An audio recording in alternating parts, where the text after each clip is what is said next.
Okay, welcome back to part 2 of the fan installation video. As you can see, I've removed the old fan, which was no small feat. But it wasn't too bad. I was able to cut the hole a little bit wider because the new fan is a little bit bigger than the old one, which made it easier.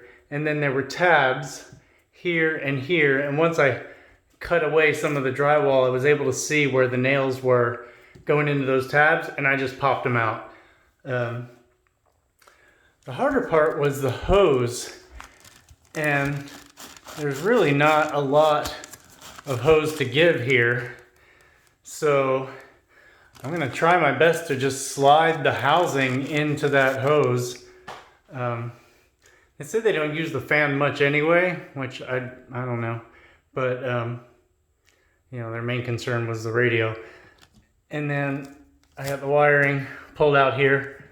What I'm thinking I'm gonna do is screw this in, and then the hole is wide enough that I can reach up and grab this wiring and pull it down and wire it up after it's been installed, actually, so it'll make it a little bit easier. Now over here, I was going to build a little box out, but there really isn't that much space between where the beam was and where the edge of my hole is. So I figured out that I could just stack 3 of these 2x6s on top of each other and do it that way. So that's what I'm going to do. And I'll take some more in a minute. Okay, so there you have it.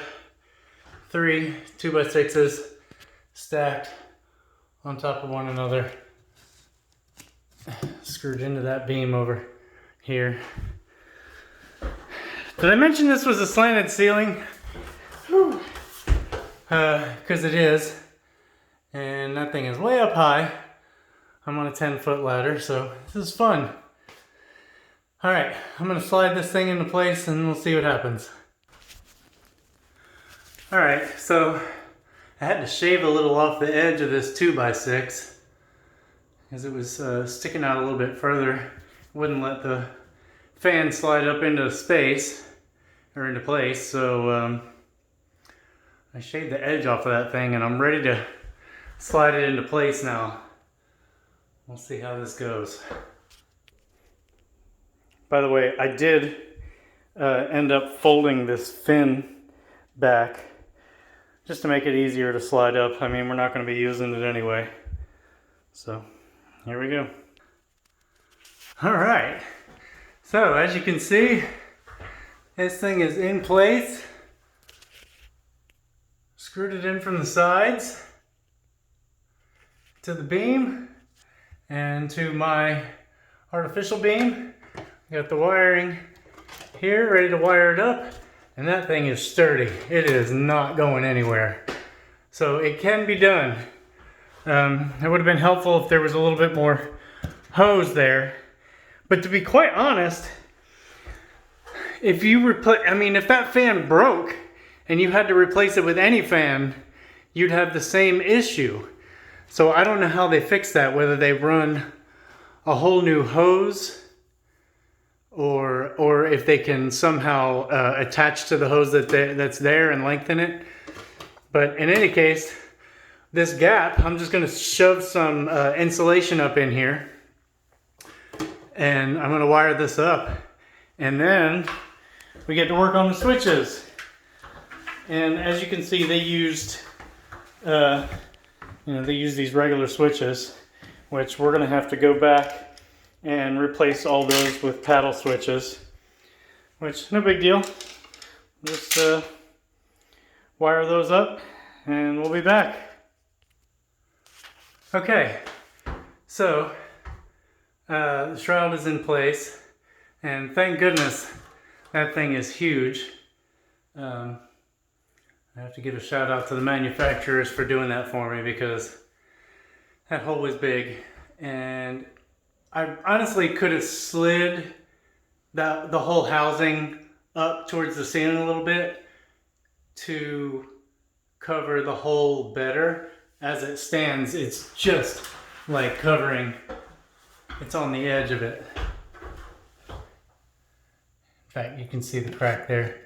So really, I could go back and unscrew it, move it north a little bit, and it would be fine.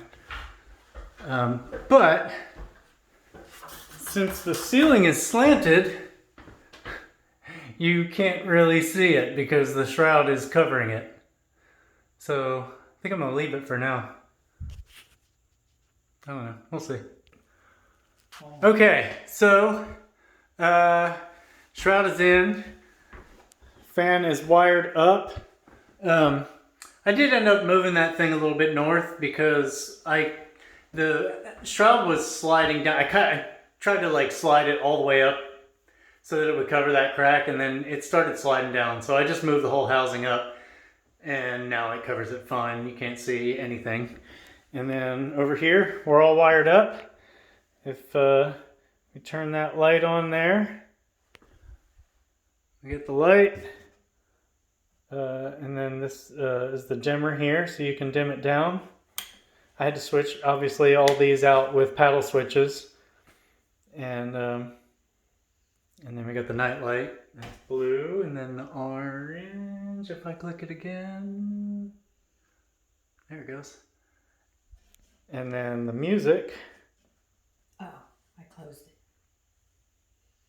And then, well, we had music. Hang on.